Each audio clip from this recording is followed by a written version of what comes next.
Então vamos lá. Começando, força de resistência do ar. Né? Então, vamos falar sobre o que é essa força e como ela age. Então, deixa eu me encaixar aqui. Eu coloquei um espacinho bonitinho aqui para minha webcam. Olha só. Eu encaixo eu aqui. Estou encaixado. E vamos que vamos. Então, a resistência do ar, ela funciona da seguinte maneira. Imaginemos que você esteja caindo. Né? Quando você está caindo, ou um objeto qualquer está caindo, existe abaixo de você uma camada. Tá? Eu vou rabiscar. Então, aqui existe a camada de ar. E para você cair, essa camada de ar que está embaixo de você, ela tem que ser empurrada. Você tem que empurrar isso aqui. Por que você tem que empurrar isso daqui? Porque senão você não vai se deslocar. Você vai ficar parado, flutuando, né? Só que você sabe que não acontece isso. Você sabe que o seu corpo ele está com uma força superior e ele empurra, então, essa camada de ar, fazendo com que essa camada de ar saia e você ocupe o espaço dela, tá? Só que essa camada de ar,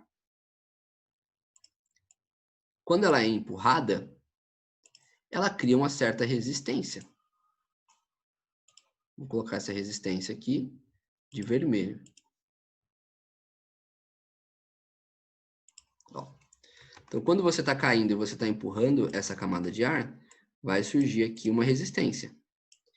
E essa força de resistência é o que nós chamamos de força de resistência do ar, que geralmente nos exercícios de ensino médio, ele pede para você desconsiderar. Ele fala, desconsidere a força de resistência do ar. Mas aqui está ela, ó, força de resistência do ar. Lógico que a gente pode trocar todas essas setinhas por uma única seta representando a força de resistência do ar como um todo. Não preciso desenhar várias setinhas. Mas o que você tem que entender é que essa força de resistência do ar, ela sempre está contrária à velocidade. Então, o que acontece? Você estava caindo aqui. Então, teoricamente, você tinha uma velocidade aqui. Né? Essa aqui é a sua velocidade. E a força de resistência do ar, ela vai surgir contrária à velocidade. Então, sempre que você tem velocidade e você está numa queda ou alguma coisa assim, ou você tem que lidar com a resistência do ar, a força de resistência sempre é contrária à velocidade. Tá? E aí, não existe uma fórmula específica para força de resistência do ar para o ensino médio. Por quê? Porque existem várias maneiras de você calcular a força de resistência do ar e depende de vários fatores.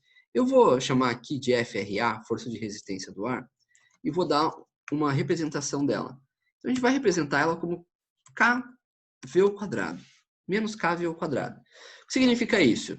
Que é uma constante, então é uma relação de temperatura, da massa que esse ar aqui tem, várias coisas atreladas que formam uma constante, uma maçaroca ali de informações, mas essa força está diretamente atrelada à velocidade.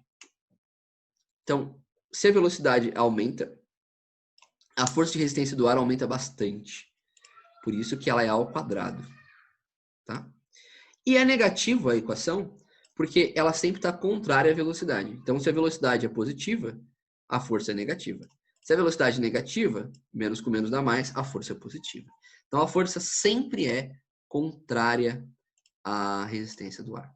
Ok? Tá aqui. Só que era mais fácil eu escrever direto no próprio PowerPoint, né? Não sei porque eu escrevi usando Zoom, que depois eu vou mudar de tela, não vai aparecer para vocês. Então, força e resistência do ar é igual a K menos K V ao quadrado. Então, essa equação aqui, é sempre essa equação que eu vou usar para resolver? Não, não é sempre essa. O exercício, geralmente, em resistência do ar, quando ele te pede para calcular a resistência do ar ou algo assim, ele te dá uma fórmula. Ele fala, levando em consideração que a resistência do ar é tal coisa, aí você fala, meu Deus, professor, ele vai me dar uma fórmula na hora e eu tenho que aprender a usar aquela fórmula? Sim, mas não tem muito segredo, né? Eu acho que você perceber física, ela basicamente não tem muito segredo. É basicamente você aplicar a fórmula. Então, se você conhece a fórmula e sabe o que significa cada uma das incógnitas, não tem muito segredo na aplicação da fórmula em si, a não ser as unidades de medida. Mas olhando aqui, você sabe que força é em Newton, velocidade é em metro por segundo. O que seria estranho para você seria esse K. E aí ele teria que te informar, né? O que é esse K, como ele funciona, e você trabalharia com isso daqui. Ok. Vamos dar mais um exemplo de resistência do ar. E é para isso que eu queria o meu hominho pulando de paraquedas. Ei, prof, tem problema de tirar foto dos slides? Não tem, Bia, mas depois eu disponibilizo para vocês esses slides para vocês fazerem download. Mas se você quiser tirar foto, fique à vontade. Eu não me importo, não. Então vamos voltar aqui, vamos ver se eu consigo inserir essa imagem. Porque copiar e colar não estava dando certo. Aí, pronto, resolvido. Tá aqui. Então está aqui a minha representação. Né? Então imagine agora que você tem um cara descendo de paraquedas, né? Ele está pulando de paraquedas. Então, consequentemente, você vai ter resistência do ar aqui agindo sobre ele. Olha que bacana. A força que age sobre ele é peso. Então ele deveria estar indo para baixo. Porém, todavia, entretanto, ele não está indo para baixo. Ele vai estar indo... Não, ele vai estar indo para baixo, só que ele não vai estar com tanta velocidade. Por quê? Porque quando ele abre o paraquedas, sobre toda a superfície do paraquedas, você vai ter uma camada de ar embaixo. Então o paraquedas vai ter que arrastar toda essa camada de ar, que é uma camada bem grande, tá? Porque se você já viu o paraquedas, é um tecido gigantesco, né? Quando o cara cai, aquele negócio cai assim no chão, é enorme. Então, quanto maior a camada de ar que você tem que empurrar, maior é a força de resistência, maior é a força que o ar vai fazer contra, né, o seu movimento. Maior é a resistência que o ar vai ter. Então, se a sua velocidade irá para baixo, automaticamente aqui você vai ter uma resistência do ar maior. Tá?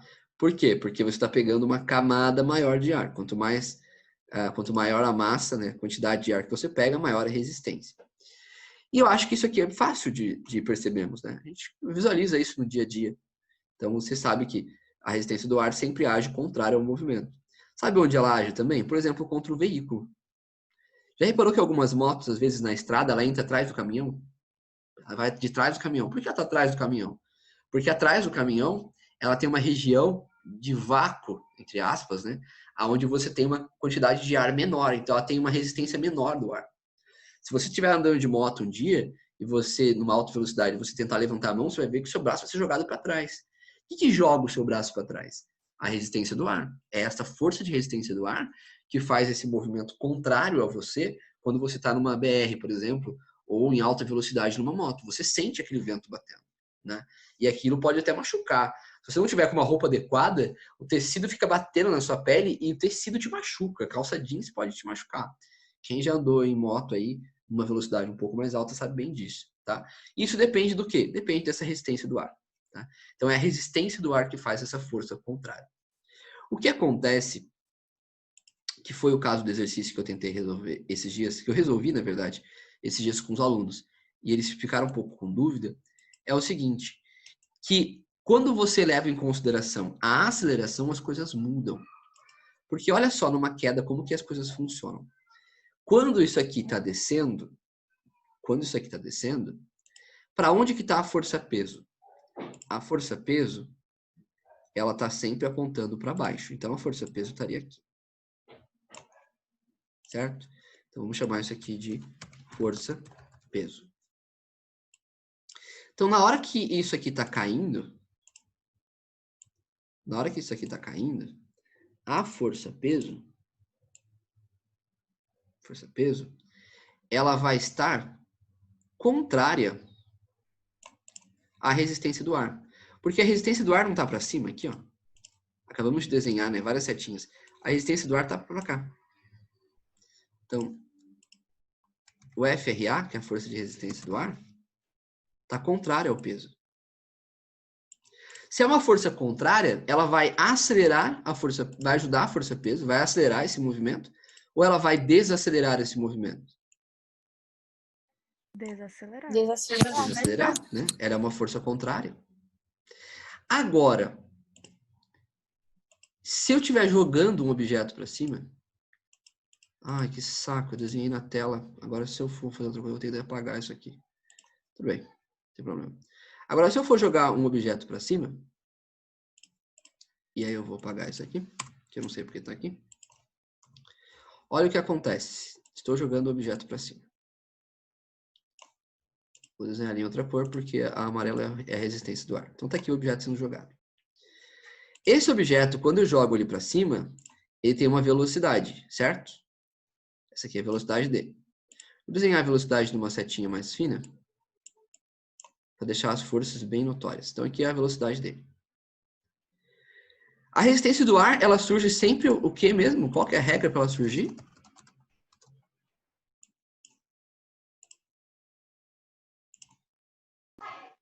Ter aceleração? Não, é outra regra. Qual que é a regra? Para a velocidade do ar surgir, ela vai surgir como? Vamos ver aqui, ó. Em velocidade? Sempre contrária à velocidade, lembra?